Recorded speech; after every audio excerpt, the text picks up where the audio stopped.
No one noticed Daniel Carter at first. That was something he had grown used to over the years. He stood near the back of the crowded corporate lobby, his worn jacket zipped halfway up, one hand gripping a faded backpack, the other resting gently on his daughter's shoulder. The building was massive, glass walls, marble floors, security guards with earpieces, and people in tailored suits moving with purpose. Daniel felt like a ghost drifting through someone else's world. His 6-year-old daughter, Lily, clutched his fingers tightly. "Daddy, are we in trouble?" she whispered. Daniel bent down slightly and smiled, forcing calm into his voice. "No, sweetheart, we're just here to ask for help." That word, help, had not come easily to him. Daniel Carter had once been a proud man, a skilled mechanic, a husband, a provider. But life had a cruel way of stripping things down layer by layer until only survival remained. 2 years earlier, his wife, Emma, had died suddenly from an undiagnosed heart condition. One moment she was laughing in their kitchen, the next she was gone. Medical bills piled up. Work became inconsistent as Daniel struggled to balance long hours with caring for Lily. Eventually, the garage he worked at shut down.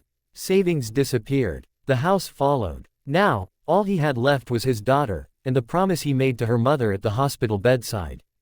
"I'll protect her, no matter what." The CEO arrives. The low murmur of the lobby suddenly shifted. Phones came out. Whispers spread. "She's here." The CEO. "That's her." Daniel looked up just as the elevator doors opened. Victoria Hale stepped out. She was exactly what the media portrayed, confident, sharp-eyed, commanding without raising her voice. CEO of Hale Industries. Billionaire. One of the most powerful women in the country. Her presence changed the air itself. Executives straightened their posture. Security moved closer. Victoria walked forward, reviewing something on her tablet, until her eyes caught sight of Lily. The little girl stood out against the polished crowd. Mismatched shoes. A jacket too thin for winter. A small face trying to be brave. Victoria slowed her steps. Then she noticed Daniel. Something about him unsettled her, not because he looked dangerous, but because he looked desperate. Daniel hesitated. He hadn't planned on speaking to her. He just wanted to talk to someone, anyone, about the letter he had received. A notice, a legal warning, something about an old medical debt that now threatened to take Lily away due to unstable living conditions. He swallowed and took a step forward. "Excuse me, ma'am," Daniel said softly. Security immediately reacted. "Sir, step back," one guard ordered. Daniel raised his free hand instinctively. "I'm not here to cause trouble. I just..." Before he could finish, Lily coughed hard and pressed a hand to her chest. Daniel's heart skipped. "Lily." Victoria stopped completely. She looked at Daniel's face, really looked. The exhaustion, the fear carefully hidden behind forced politeness. Then something unexpected happened. Victoria slowly raised her hand and began to sign. Daniel froze. She was using American Sign Language. "Right finger, are you okay? Right finger, do you need help?"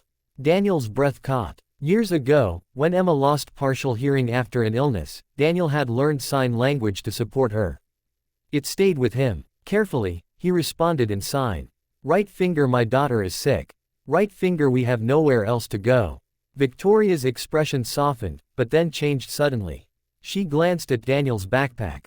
Inside it, something metallic shifted slightly. Her eyes narrowed. Victoria took a subtle step back and signed again, this time slower, more cautious. "Right finger, is there a weapon in your bag?" Daniel followed her gaze and panicked. "No, no," he said aloud, shaking his head. "It's not a weapon. It's just..." But it was too late. Victoria turned slightly toward her security team and signed discreetly. "Right finger, help me. He has a weapon." Chaos erupts. Everything happened at once. Security guards lunged forward. Someone shouted. People screamed as guards drew weapons and forced Daniel to the ground. "Get down. Hands where we can see them." Lily screamed. "Daddy. Daddy." Daniel didn't resist. He couldn't. All he could think about was his daughter's terrified face as guards restrained him. "Please," he shouted. "My daughter, she's sick. Please don't scare her." Victoria stood frozen, watching as the scene spiraled out of control. One guard grabbed the backpack and unzipped it roughly. Inside was not a gun, not a knife, but an old metal inhaler, duct taped together, and a small lunch container holding pills, medical papers, and a handwritten note. The guard paused. "Ma'am, it's medical equipment." Silence fell over the lobby. Victoria's face drained of color. "The truth comes out." "Stop," she ordered. Security released Daniel immediately. He scrambled to Lily, pulling her into his arms as she sobbed uncontrollably. "I'm sorry," Victoria said quietly, stepping closer. "I made a mistake." Daniel looked up at her, anger and fear battling in his eyes, but mostly exhaustion. "She has asthma," he said hoarsely. "Severe. That inhaler is all we have left." Victoria knelt in front of Lily, lowering herself to the child's level. "I'm so sorry I scared you," she said gently. Lily sniffed. "Are you going to take my daddy away?" The question pierced through Victoria like a blade. "No," she said firmly. "I promise you, I won't."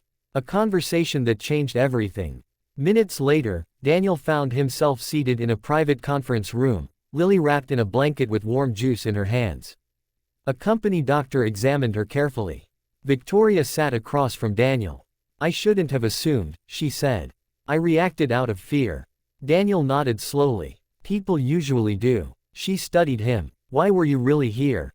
Daniel hesitated, then reached into his jacket and handed her the crumpled legal notice. "They're saying I'm unfit," he said quietly. "That I can't provide a stable environment. They want to put her in the system." Victoria read the document. Her jaw tightened. "This debt," she said. "It's from my company's former healthcare subsidiary." Daniel looked up, startled. Victoria exhaled slowly. "We shut it down years ago due to unethical practices." She met his eyes. But the damage clearly didn't stop. The turning point. That day, Victoria made several calls. Legal teams were summoned. The debt was investigated, then erased. Emergency housing was arranged. Medical care for Lily was fully covered. But Victoria didn't stop there. Daniel was offered a job, not charity, but real work. A position in the company's mechanical division. Training. Stability. When Daniel tried to refuse, she stopped him.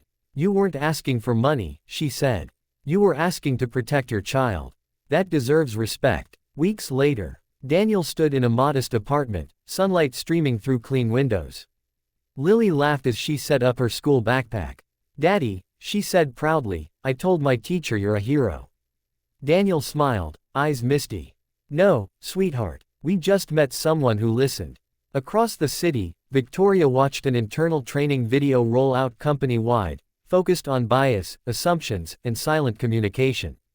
The last slide read, "Never assume danger where there may only be desperation." Final moment. Months later, Daniel and Lily attended a company family day. As Victoria passed them, Lily waved enthusiastically. Victoria smiled, and signed. "Right finger, I'm glad you're safe." Daniel signed back. "Right finger, thank you for seeing us." And for the first time in a long while, Daniel felt something he thought he had lost forever: hope.